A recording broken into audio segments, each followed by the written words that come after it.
नमस्ते दोस्तों, हमारे YouTube चैनल पर आपका स्वागत है। आज के वीडियो में हम आपको विचारों की महत्ता और उनके प्रभाव के बारे में बात करेंगे। जैसे विचार वैसा जीवन। हमारे चैनल को सब्सक्राइब करना न भूलें ताकि आप हमारे नए और रोचक वीडियो के साथ जुड़ सकें। तो चलिए शुरू करते हैं। एक बार एक व्यक्ति गौतम बुद्ध के पास गया और बोला, बुद्ध, मैं अक्सर लोगों को यह कहते हुए सुनता हूं कि हम जो सोचते हैं वही बन जाते हैं। इसलिए मैं आपसे जानना चाहता हूं कि हमारा जीवन हमारे विचारों से कैसे जुड़ा है और हमारे विचार हमारे जीवन को किस हद तक प्रभावित करते हैं। बुद्ध ने कहा है कि यह सत्य है कि मनुष्य जो सोचता है वही बन जाता है। कोई भी विचार जिसे हम लंबे समय तक अपने मन में रखते हैं और उसके बारे में बार बार सोचते रहते हैं, हम वैसे ही बन जाते हैं। लोग उन्हीं के साथ अपना निर्माण करते हैं। विचार जिसके बारे में वह लगातार बनता रहता है। व्यक्ति का चरित्र उसके विचारों से भी बनता है। यदि विचार अच्छे हैं तो चरित्र भी शुद्ध होगा, और यदि विचार ही प्रदूषित हैं तो चरित्र भी बुरा होगा। अगर आप ध्यान से देखेंगे तो पाएंगे कि आपके जीवन का हर पहलू आपके किसी न किसी पहलू से जुड़ा है। आप आज जो भी हैं अपने विचारों की वजह से हैं। आपके विचार अच्छे या बुरे किसी न किसी तरह से आपके जीवन को अच्छा या बुरा बना रहे हैं। हम जैसा सोचते हैं वैसा ही हमारा चरित्र बन जाता है। जिस प्रकार स्वस्थ बीज के बिना कोई वृक्ष विकसित नहीं हो सकता, उसी प्रकार अच्छे विचारों और अच्छे चरित्र के बिना कोई भी मनुष्य सफल नहीं हो सकता। और यदि उसके विचार नकारात्मक हैं तो वह अपने जीवन को गलत दिशा में मोड़ देगा। उसी प्रकार हमारे जीवन में अपने विचारों और कर्मों के माध्यम से कई बीज बोए, और उस बीज का फल या तो हमें दुख दे सकता है या खुशी। यदि हमने सकारात्मक विचारों के बीज बोए तो हमें सफलता और खुशी मिलेगी। लेकिन यदि बोए गए बीज नकारात्मक विचारों के हैं तो सफलता और दुख साथ साथ चलेंगे। जिन लोगों को आप सफल और महान मानते हैं वे यहां ऐसे ही नहीं पहुंच गए। उन्होंने अपने विचारों पर नियंत्रण रखकर अपना चरित्र ऐसा बनाया कि और इसी चरित्र के बल पर उन्होंने महानता की ऊंचाइयों को छुआ। तो मूल रूप से आपके अंदर जो विचार है, यदि आपके मन में दूसरों के प्रति क्रोध, ईर्ष्या, घृणा है तो आप बाहर भी वैसे ही होंगे, तो आपको बाहर भी वही मिलेगा। तुम्हें ऐसे लोग मिलेंगे जो तुम्हारे साथ वैसा ही करेंगे। यदि तुम्हारे पास प्रेम, शांति, करुणा है तो तुम वैसे ही बन जाओगे और आप बाहर भी वैसा ही पाएंगे। और जो ऐसे विचार रखता है उसे सम्मान और प्यार दोनों मिलता है। असल में मनुष्य अपने जीवन का निर्माता स्वयं है। वह इसे बना या बिगाड़ सकता है। मनुष्य अपने चरित्र का निर्माण अपने कार्यों और विचारों से करता है। अपना समुदाय बनाता है, अपनी किस्मत खुद बनाता है। व्यक्ति ने कहा, लेकिन बुद्ध, मैं अपने विचारों से खुद को कैसे सुधार सकता हूं? बुद्ध ने कहा था कि अगर तुम खुद को सुधारना चाहते हो तो सबसे पहले अपने विचारों पर ध्यान देना शुरू करो। तुम्हें यह देखना होगा कि तुम दिन भर क्या सोच रहे हो। क्या तुम दिन भर मन में बुराई और लोगों के प्रति नफरत पाल रहे हो? आपको बस इस बात पर ध्यान देना है कि आप अच्छाई की ओर जा रहे हैं या बुराई की ओर। जब आप अच्छे से समझ जाएंगे कि आपके दिमाग में अच्छे विचार चलते हैं या बुरे, तभी आप अपने सोचने के तरीके में बड़ा सकारात्मक बदलाव कर पाएंगे। आपके अंदर कभी न खत्म होने वाला खजाना है। आप नहीं जानते कि आप क्या कर सकते हैं। आप किस तरह की अद्भुत शक्तियां प्राप्त कर सकते हैं। आपने महान योद्धाओं और महान लोगों के बारे में तो सुना ही होगा। यदि आपको उनकी शक्तियों पर विश्वास नहीं है, आपको बस यह मानना होगा कि आग के बिना धुआं नहीं होता। जरूर उनमें कुछ तो बात होगी जिसकी वजह से उनके बारे में इतना कुछ लिखा और कहा गया है। तो वे कौन लोग थे जो दुनिया में महान योद्धा और आदर्श के रूप में पूजे जाते थे? अगर हम थोड़ा और गहराई से सोचें तो ये वे लोग थे जिन्होंने अपने भीतर के अटूट खजाने को पहचाना। वे लोग अभ्यास करते रहे और सभी की भलाई करने वाले लोगों की मदद करके खुद को बेहतर बनाते रहे, और वे दुनिया में महान और अमर हो गए। और अगर आप भी ऐसा ही करना चाहते हैं तो सबसे पहले आपको अपने विचारों पर ध्यान देना होगा। बुद्ध ने आगे कहा, एक मानव मन बगीचे से तुलना की जा सकती है। जैसे बगीचे को साफ और सुंदर रखना, समय समय पर उसमें उगने वाले खरपतवार को हटाना पड़ता है, रोज पानी देना पड़ता है, पौधे की देखभाल करनी पड़ती है। उसी तरह हमें अपने मन को भी सुंदर और सकारात्मक बनाए रखने के लिए उसका ख्याल रखना होगा। इसमें से लगातार नकारात्मक विचारों को हटाकर सकारात्मक विचारों को जगह देनी होगी। इसके लिए हमें डर, चिंता, नफरत और ईर्ष्या जैसी भावनाओं से खुद को दूर रखना होगा और इसके लिए आपको अपने अंदर चल रहे विचारों पर लगातार ध्यान देना होगा। किसी भी व्यक्ति के अंदर उठने वाले विचार और उसका चरित्र अधिकतर उसके आसपास के वातावरण और परिस्थितियों पर निर्भर करते हैं। लेकिन इसका मतलब यह नहीं है कि किसी व्यक्ति की स्थिति खराब है, यानी उसके विचार सदैव त्रुटिपूर्ण रहेंगे।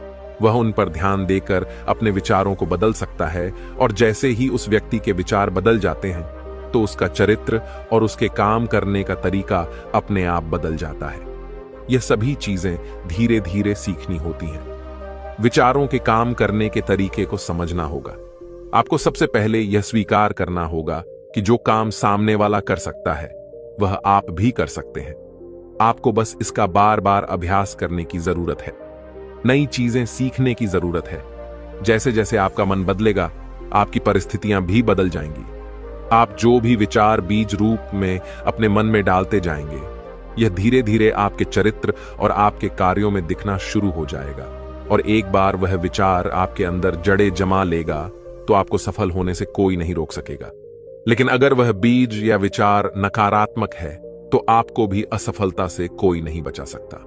इसलिए अपने विचारों के प्रति बहुत जागरूक रहने की जरूरत है। आप अपने अंदर किस तरह के विचार ला रहे हैं? एक बात हमेशा याद रखें, हमें वह नहीं मिलता जो हम चाहते हैं, बल्कि हमें वह मिलता है जो हम हैं और हम अपने विचार हैं। इसलिए इच्छा करना और उस इच्छा के बारे में अच्छा सोचते रहना और उसे पूरा करने का प्रयास करना दो बिल्कुल अलग चीजें हैं। क्योंकि इच्छा तो हर कोई करता है, लेकिन उस इच्छा के बारे में लगातार सकारात्मक सोचना और उसे पाने के लिए कड़ी मेहनत करना, बहुत ही कम लोग ऐसा कर पाते हैं। इसलिए अगर आप अपनी परिस्थितियों को बदलना चाहते हैं तो सबसे पहले आपको खुद को बदलना होगा। लेकिन ज्यादातर लोग अपनी परिस्थितियों को तो बदलना चाहते हैं, लेकिन अपने सोचने और काम करने के तरीके को नहीं बदलना चाहते। और अगर लोग ऐसे ही रहेंगे तो उनके हालात कभी नहीं बदलेंगे। उस व्यक्ति ने कहा कि बुद्ध हमारे विचारों का हमारे शरीर पर क्या प्रभाव पड़ता है।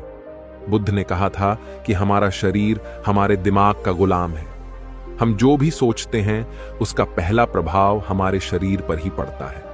आपने देखा होगा कि जो लोग बहुत अधिक चिंता करते हैं और डरते हैं वे जल्दी बीमार पड़ जाते हैं। साथ ही जो लोग दूसरों से ईर्ष्या करते हैं और हमेशा नकारात्मक सोचते हैं वे भी बहुत जल्द मानसिक और शारीरिक बीमारी का शिकार हो जाते हैं।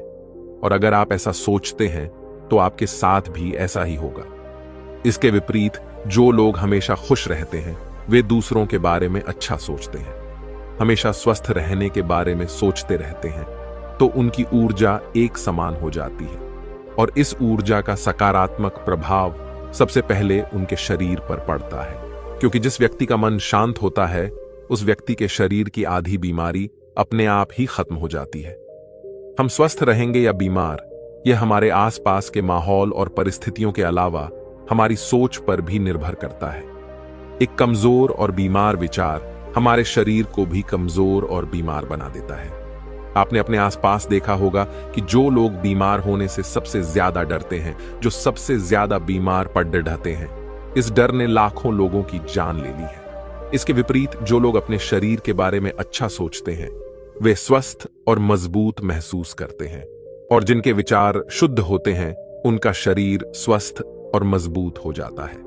वैसा ही हमारा शरीर सिर्फ एक उपकरण है और हमारा मस्तिष्क इस उपकरण को नियंत्रित कर रहा है। जैसे अच्छा भोजन हमारे शरीर के लिए जरूरी है, उसी तरह अच्छी सोच यह हमारे शरीर के लिए भी बहुत महत्वपूर्ण है।